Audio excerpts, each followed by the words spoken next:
Hello everyone, my name is Sanjeev Pande और स्वागत है आपका अपने प्यारे से चैनल में, खूबसूरत से चैनल में, जेआर कॉलेज में।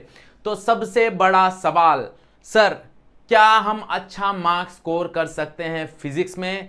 So the answer is yes. Okay, तो आज का जो वीडियो होने वाला है वो इसी टॉपिक पे होने वाला है कि भाई how to score good marks in physics. Okay, almost you can score 85 plus marks if you are highly dedicated और तुम बहुत ज्यादा हार्ड वर्क करने के लिए तैयार हो तो you can definitely score 85 plus marks in physics. Okay, तो आज हम लोग यहां पे वही डिस्कस करेंगे कि भाई क्या क्या चीजें हमको करनी है, क्या क्या चीजें हमको अवॉइड करना है। ओके, ये दोनों चीजों के बारे में हम लोग डिस्कशन करेंगे इस वीडियो में। तो क्या करना है भाई, सबसे पहले ये वीडियो को लाइक करना है और अपने सारे दोस्तों को शेयर करना है। ओके, चलो सो स्टार्ट करते हैं।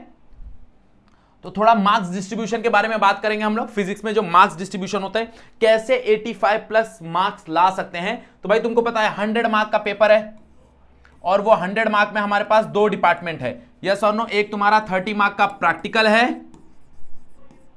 और तुम्हारा 70 मार्क का जो पेपर होता है, थियरी पेपर होता है। ओके, यस और नो। जो हमारा जो 30 मार्क का होता है वो थियरी पेपर होता है, यस और नो। अब ये जो प्रैक्टिकल है, बाय डिफॉल्ट प्रैक्टिकल का सबका मैं ऐसा अज्यूम करके जाऊंगा कि अच्छा गया है। अगर मान लो तुम्हारा प्रैक्टिकल अच्छा नहीं भी गया है और तुम एक सिंसियर स्टूडेंट हो, तुमने कभी कुछ स्कूल में मस्ती नहीं किया है, तुम्हारा जो टीचर है, जो भी रिस्पेक्टिव सब्जेक्ट के जो टीचर्स हैं, उनके साथ कोई आपका झगड़ा या कुछ नहीं हुआ है, तो टीचर्स भी आपके भला ही सोचते हैं, वो आपको एटलीस्ट 25 मार्क्स प्लस दे देंगे एटलीस्ट। अगर तुम्हारा प्रैक्टिकल ठीक ठाक गया है, तुमने सारे जर्नल्स कंप्लीट किए हैं, तुमने भाई अच्छे से प्रैक्टिकल, थोड़ा बहुत तो तुमने प्रैक्टिकल किया होगा, उसके बेसिस पे तुमको 25 प्लस मार्क्स यहां पे मिल जाता है, यस और नो। अब बचा तुम्हारा थियरी पेपर। अब तुम्हारे थियरी पेपर में डिस्ट्रीब्यूशन कैसा होता है? तो भाई तुम्हारा 10 मार्क्स का एमसीक्यू होता है, तुम्हारा 8 मार्क्स का शॉर्ट आंसर होता है, तुम्हारा फिर वापस 16 मार्क का तुम्हारा क्या बोलते हैं, ये होता है 2 मार्क्स क्वेश्चन होते हैं। 2 मार्क्स क्वेश्चन में क्या क्या पूछा जाता है? डेफिनेशन पूछा जाता है, फिर डिफरेंस बिटवीन पूछे जाते हैं, फिर स्मॉल डेरिवेशंस पूछे जाते हैं और स्मॉल न्यूमेरिकल्स पूछे जाते हैं। ओके, 2 मार्क वाले में वो 16 मार्क का होता है। फिर तुम्हारा होता है 24 मार्क का 3 मार्क वाला जो क्वेश्चन होता है, उसमें भी यही सब होते हैं, बट उसमें ज्यादा करके तुम्हारे जो लार्ज डेरिवेशंस होते हैं, जो बड़े डेरिवेशंस होते हैं, बिग डेरिवेशंस, वो पूछे जाते हैं।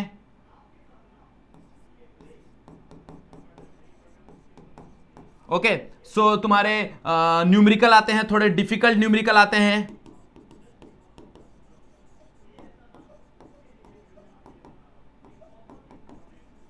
ओके, और तुम्हारे कंस्ट्रक्शन एंड वर्किंग आते हैं।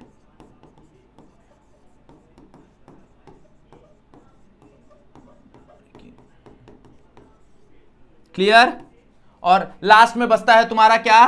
तुम्हारा लास्ट क्वेश्चन जो कि तुम्हारा रहता है कितना? 12 मार्क का, हाँ या ना, 4 मार्क्स क्वेश्चन रहते हैं वो।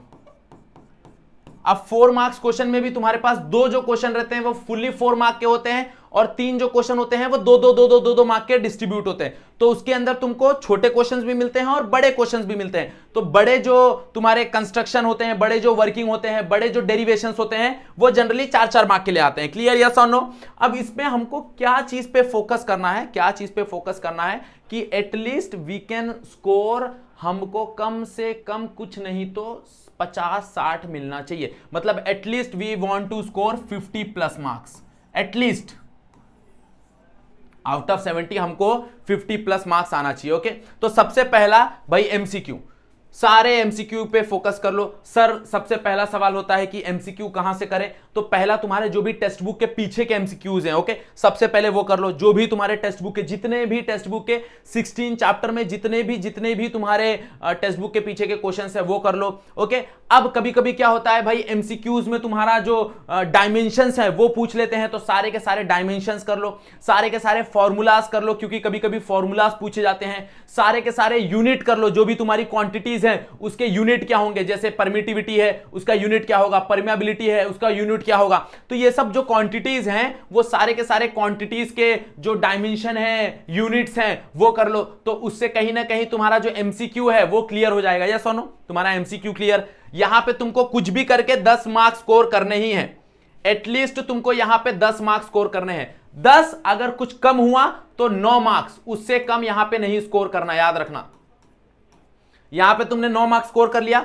अब अगेन शॉर्ट आंसर, ये तुम्हारे 1 सेंटेंस के आंसर है। क्या है 1 सेंटेंस के आंसर? इसके अंदर क्या आते हैं तुम्हारे छोटे लॉ, ओके, छोटे छोटे डेफिनेशंस, जैसे कैपेसिटेंस क्या होता है, इंपेडेंस क्या होता है, ओके, तुम्हारा रेडियस ऑफ गायरेशन क्या होता है, ओके। फिर छोटे छोटे न्यूमेरिकल पूछ देते हैं कि भाई मान लो 2 रेजिस्टेंस है और 2 कैपेसिटर है पैरेलल में लगा हुआ, उसका इक्विवेलेंट कैपेसिटेंस क्या होगा, दोनों को ऐड करना है। तो जो भी छोटे छोटे तुम्हारे डेफिनेशंस है, छोटे छोटे लॉ है, जैसे वेन डिस्प्लेसमेंट लॉ हो गया, किरचॉफ्स लॉ हो गया, जो भी तुम्हारे छोटे छोटे डेफिनेशंस, छोटे छोटे जो लॉ हैं वो इसके अंदर आते हैं। तो यहां पे तुमको 8 के 8 मार्क्स कवर करने हैं।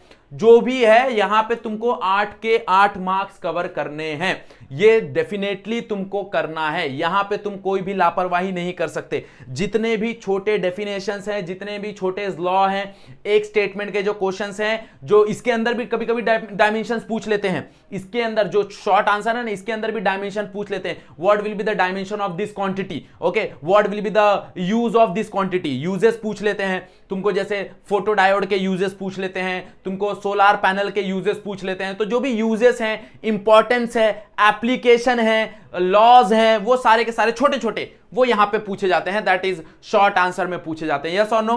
फिर आगे तुम्हारा आता है 2 मार्क वाले क्वेश्चन में।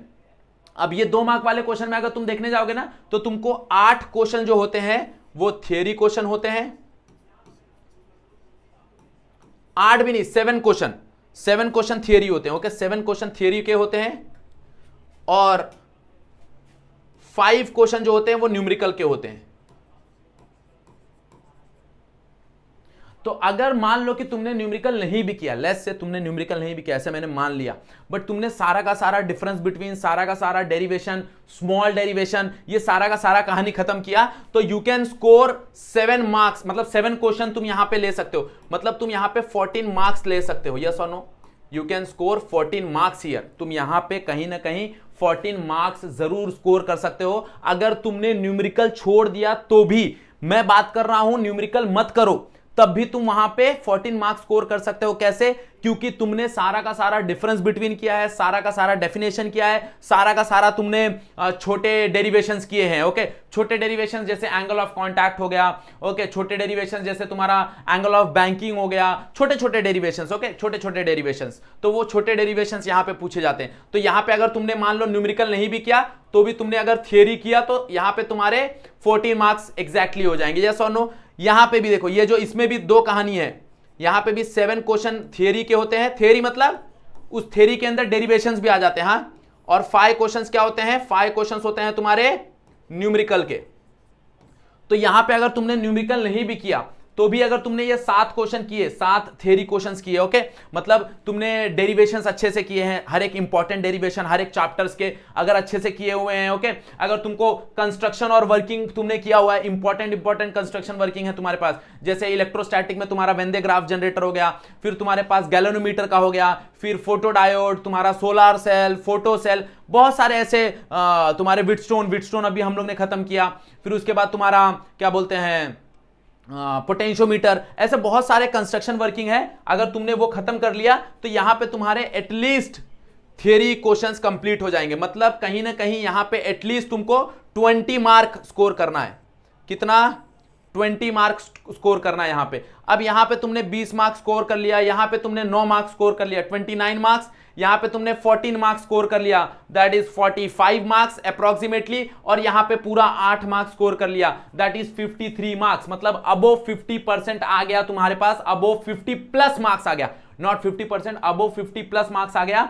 अगर तुम 4 मार्क्स वाले क्वेश्चन को अवॉइड कर दोगे तो भी, अगर तुम 4 मार्क्स वाले क्वेश्चन को अवॉइड कर दो तो भी, बट 4 मार्क्स वाले में जैसे मैंने बताया 5 क्वेश्चन आते हैं, उसमें से एनी 3 करना होता है। तो 5 में से एनी 3 करना है तो 3 जो क्वेश्चन है ना वो 2-2 मार्क के आते हैं। 2-2 मार्क मतलब ऐसे, ये क्वेश्चन, ये क्वेश्चन और ये क्वेश्चन, मतलब ये 2-2 मार्क के सेट में आते हैं। तो ये 2 मार्क के रहते हैं ना, तो ये छोटे छोटे क्वेश्चन होते हैं, एक न्यूमेरिकल एक थियरी।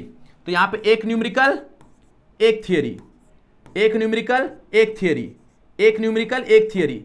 तो मान लो तुम न्यूमेरिकल नहीं कर रहे हो बट तुम थियरी तो कर रहे हो, मान लो तुम थियरी तो कर रहे हो, तो यहां पे भी यू कैन स्कोर 6 मार्क्स, मतलब आउट ऑफ 12 तुम लोग यहां पे भी 6 मार्क्स स्कोर कर सकते हो, अगर तुम एकदम एक्सट्रीम बड़े वाले क्वेश्चंस को अवॉइड कर दोगे तो भी। Clear everyone? मतलब अगर इस पैटर्न से तुमने फॉलो किया तो you can definitely score 50 plus marks. अब यहां पे तुमने 50 प्लस मार्क्स लाया, यहां पे तुमने 25 प्लस मार्क्स लाया, तो बाय डिफॉल्ट है कि तुम्हारा 75 प्लस मार्क्स आ गया। अगेन 75 प्लस मार्क्स और 10 मार्क्स की कमी है। मैंने बोला था जो बंदे हार्डवर्क करने के लिए रेडी हैं उनके लिए 85 प्लस मार्क्स है। तो अगर तुम डेफिनेटली हार्डवर्क करने के लिए रेडी हो तो जहां जहां तुमने न्यूमेरिकल छोड़ा है वो न्यूमेरिकल करना चालू कर दो। ओके, न्यूमेरिकल में क्या ध्यान देना है? सिर्फ इंपॉर्टेंट फॉर्मूलाज, सिर्फ फॉर्मूलाज। अगर मान लो कि तुमको पूरा न्यूमेरिकल नहीं भी आ रहा है, तुमको पता है इस न्यूमेरिकल में ये फॉर्मूला यूज होने वाला है, सब्स्टिट्यूट दैट फॉर्मूला, वो फॉर्मूला सब्स्टिट्यूट करके रख दो बस। तो एटलीस्ट तुमको 3 में से 1 मार्क्स गिवन और न्यूमेरिकल का जो फॉर्मूला तुमने पुट किया है उसके ऊपर मिल जाएगा तुमको। तो अगर वहां पे भी तुमने मार्क्स ऐड ऑन करना चालू कर दिया then definitely you can score 85 plus marks in total. Clear everyone? Yes और नो? समझ में आ गई कहानी सबको? हां या ना?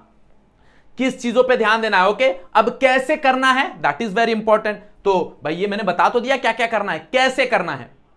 तो यहां पे देखो, सबसे पहला चीज भाई लाइव लेक्चर्स चालू है जेआर कॉलेज पे। ओके, सारे के सारे सब्जेक्ट, मतलब फिजिक्स, तुम्हारा केमिस्ट्री, तुम्हारा मैथ्स, तुम्हारा बायो, सारा का सारा कहानी चालू है, सारा का सारा कहानी चालू है। ओके, सारा का सारा हम लोग इंपॉर्टेंट जो भी डेरिवेशंस है, जो भी तुम्हारे पीवाईक्यूज क्वेश्चंस हैं, जो भी तुम्हारे पीवाईक्यूज के डेफिनेशंस है, लॉज हैं, वो सारा का सारा हम लोग यहां पे डिस्कस कर रहे हैं। तो तुम लोग जेआर कॉलेज पे जाके तुम लोग लाइव सेक्शन में देख सकते हो। लाइव सेक्शन में हम लोग का सारा ऑलमोस्ट मेरे ख्याल से फिजिक्स में 9 चैप्टर, बायो में 9 चैप्टर, मैथ्स में 8 चैप्टर, ऑलमोस्ट 50 मोर देन 50% सब में खत्म हो चुके हैं, याद रखना। ओके, तो तुम लोग वहां पे लाइव लेक्चर्स देख सकते हो। लाइव लेक्चर्स में तुमको क्या क्या पता चलेगा? लाइव लेक्चर्स में तुमको पता चलेगा कि भाई कौन कौन से इंपॉर्टेंट डेरिवेशंस है, important definitions, important difference between, ये सारा चीज हम लोग ने डिस्कस किया हुआ। यस और नो? तो जो भी important definitions, important derivations, important difference between, importance law है, ये सारा का सारा कहानी कर लो, ये सारा का सारा कहानी कर लो। ओके, तो कहीं ना कहीं तुमको ये जो लाइव लेक्चर्स चल रहे हैं जेआर कॉलेज में वो तुमको कहीं ना कहीं मदद करेंगे। Clear everyone? यस और नो? हाँ या ना? यस और नो? ओके, उसके बाद मैंने तुमको बताया कि सबसे इंपॉर्टेंट चीज है फॉर्मूला। तुमको न्यूमेरिकल नहीं करना, मत करो। अगेन आई एम सेइंग कोई प्रॉब्लम नहीं है, न्यूमेरिकल मत करो, कोई तकलीफ नहीं है, बट एटलीस्ट सारे के सारे इंपॉर्टेंट, चलो सब फॉर्मूला नहीं करना तो एटलीस्ट इंपॉर्टेंट फॉर्मूला तो कर लो, इंपॉर्टेंट फॉर्मूला कर लो, खाली इंपॉर्टेंट फॉर्मूला कर लो और उस इंपॉर्टेंट फॉर्मूला के एसआई यूनिट कर लो। ओके, उस इंपॉर्टेंट फॉर्मूला के एसआई यूनिट कर लो और साथ में डायमेंशंस भी कर लो, क्योंकि मैंने तुमको बताया है भाई डायमेंशंस कहां कहां पूछ लेते हैं। एमसीक्यू में डायमेंशन पूछ लेते हैं, फिर तुम्हारा 1 मार्क वाले में डायमेंशन पूछ लेते हैं, 2 मार्क वाले में डायमेंशन पूछ लेते हैं। मतलब पूरे पेपर में एसआई यूनिट और डायमेंशन के 2 क्वेश्चन तो आ ही जाते हैं। तो तुमको कहीं ना कहीं एसआई यूनिट और डायमेंशन पता होना चाहिए each and every important formulas के। Clear everyone? यस और नो? अब ये जो सारा चीज है ना, ये सारा चीज ऐसा नहीं कि एक दिन किया छोड़ दिया ना, ये सारा का सारा चीज तुमको रेगुलर रिवीजन करना पड़ेगा।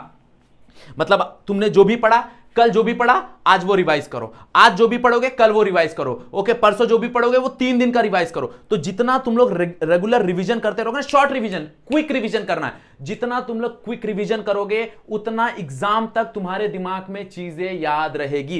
And this is the best mantra to score a good marks, याद रखना। Okay, this is the best mantra कि भाई रेगुलर रिवीजन करो। Clear everyone? बात समझ में आ गई एवरीवन? हाँ या ना? अगर उसके बावजूद तुमको कुछ डाउट है तो भाई यहां पे मैंने इंस्टाग्राम का आईडी दिया हुआ है, you can message me and वहां पे हम डिस्कस कर सकते हैं। ओके, जो भी तुमको डाउट रहेगा। Okay, clear everyone? बात समझ में आ गई एवरीवन? ओके, तो क्या करना है भाई, जो मैंने बताया वो तो करना ही है और साथ में पढ़ाई करना है और साथ में वीडियो को लाइक जरूर करना है और चैनल पे फर्स्ट टाइम आए तो सब्सक्राइब जरूर करना।